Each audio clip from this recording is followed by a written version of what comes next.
Before you move to Texas, especially San Antonio, we need to talk about something that has stopped more relocation buyers in their tracks.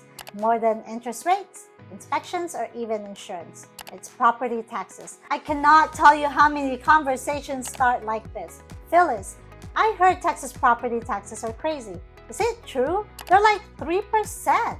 Are property taxes high in San Antonio?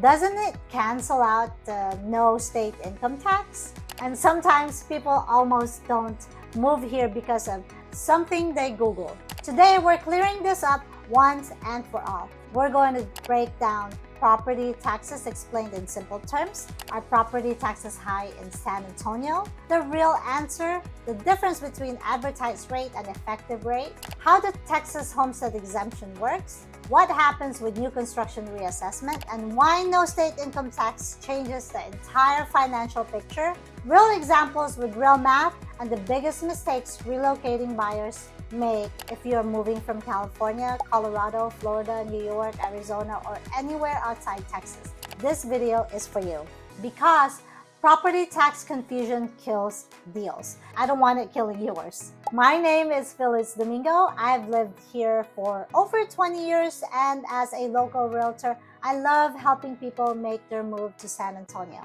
Whether that's 9 days or 90 days from now, feel free to reach out. All my contact information is in the description below. I work with clients relocating from all over the country and even internationally. Whether you're military, remote working, retiring, or just need a fresh start, I know how overwhelming it can feel. But that's exactly why I created this channel, to give you the info and insight you need to make a smart move to the San Antonio area, and maybe even help you find your dream home along the way.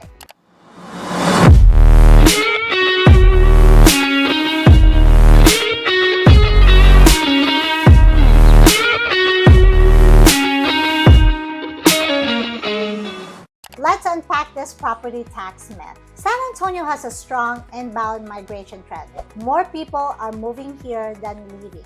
In fact, the metro has an in-to-out migration ratio of 1.29, meaning 129 people move in for every 100 moving out. That's significant growth. And where are people coming from? California, Florida, Colorado. A lot of those buyers are coming from states with very different tax structures. California buyers are used to lower property tax but very high state income tax. Colorado buyers are used to lower property tax percentages but higher housing prices. Florida buyers are used to no state income tax but very different insurance and homestead structures. So when they Google Texas property taxes explained, or are property taxes high in San Antonio, they see percentages that look higher than what they're used to, and percentage shock kicks in. But here's the thing. Real estate affordability is not about percentages. It's about total monthly cost and total tax burden. And when you zoom out and look at the entire financial picture, San Antonio remains one of the most competitive housing markets nationally in terms of value. But you have to understand how the system works. So let's break it down step by step. So how does the property taxes actually work? Texas does not have a state property tax. Instead, property taxes are collected at the local level. Your property tax bill is made up of multiple taxing entities. There's school district, county, city, if you are inside city limits, sometimes special districts like MUDs or MUDs or utility districts. Each of those entities sets its own rate. When combined, you might see a total tax rate between 1.9% and 2.7% in Bexar County, depending on location. Here's where the relocation buyer gets nervous. They compare that to California at around 1% and 1.25%, California at around 1% to 1.25%, Colorado often under 1%, Florida varying lower depending on county, and they immediately think Texas is more expensive. But that comparison is incomplete because property tax is calculated based on assessed value. And San Antonio home prices are dramatically lower than many coastal markets. Let's use a realistic comparison. So California example, $900,000 home, 1.1% property tax rate, annual taxes equals $9,900.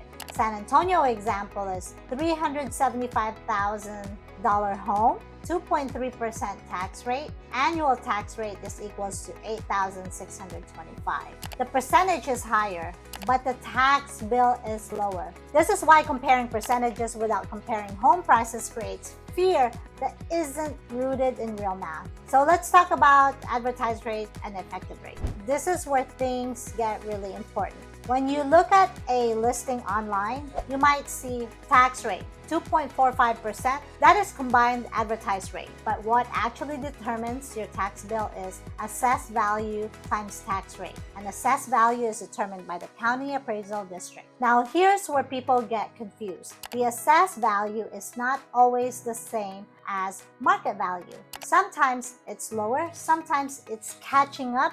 And if the home has homestead exemption in place from a previous owner, that assessed value may have been capped. When a home sells, the county can reassess closer to market value. So buyers see an old tax amount in MLS and think that's what they'll pay.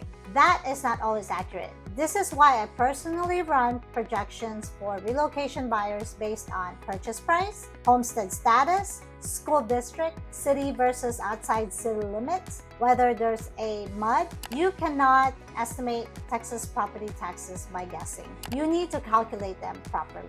So let's talk about Texas homestead exemption. It's one of the most powerful protections in Texas, the homestead exemption.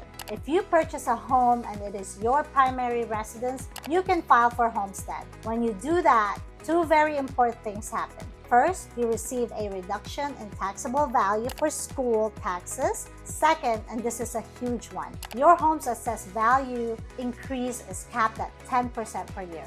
That means if the market value jumps 15%, your taxable value can only increase 10% that year. So it's capped. Over time, that creates stability. It prevents runaway tax growth. Many relocation buyers don't realize this protection exists. They assume Texas taxes just skyrocket every year. That is not how it works if you file your homestead exemption properly. And filing is free, and I can help you with that. You don't need to pay a service. I always walk my clients through filing after closing to make sure it's done correctly. Let's talk about new construction tax surprises. Let's talk about something that causes a real shock. New construction reassessment. When you buy a new build home, the first tax bill may only reflect the land value. So maybe the first year tax bill looks very low and buyers think this is amazing. Then the next year, the full house value is assessed and the tax bill increases significantly. It's not a sudden rate hike, it's simply the first full assessment of the completed property. So when I work with new construction buyers, I always estimate taxes based on full value, not the first year bill. That way, there are no surprises.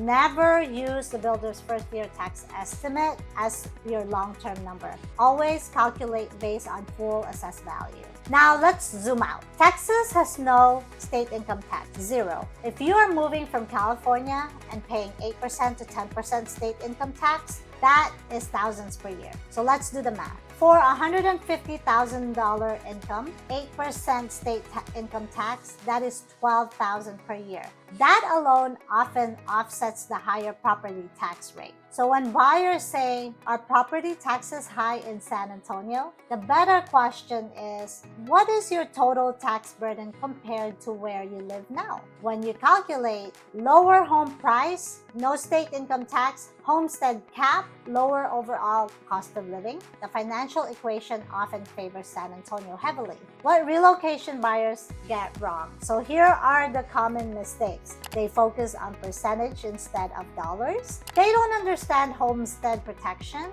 They don't calculate income tax savings. They underestimate affordability differences. They misunderstand new construction reassessment. And sometimes they walk away from a move that actually makes financial sense. Property tax tax confusion kills deals, but understanding the system creates confidence. Texas property taxes are structured differently, but different does not mean worse. When you understand how they work, file correctly, and run the numbers properly, San Antonio remains one of the strongest value markets in the country. And that's why so many people are choosing to move. If you're ready to make a move to San Antonio or the surrounding suburbs, I'm here to help. All my contact information is in the description below. Call, text, or email me anytime, whether it's 9 days or 90 days from now. I'd love to help you find your perfect home. If you found this video helpful, please give it a thumbs up, subscribe to the channel, and share it with anyone you know who's thinking about moving to the San Antonio area. Thanks for watching, and I'll see you in the next video.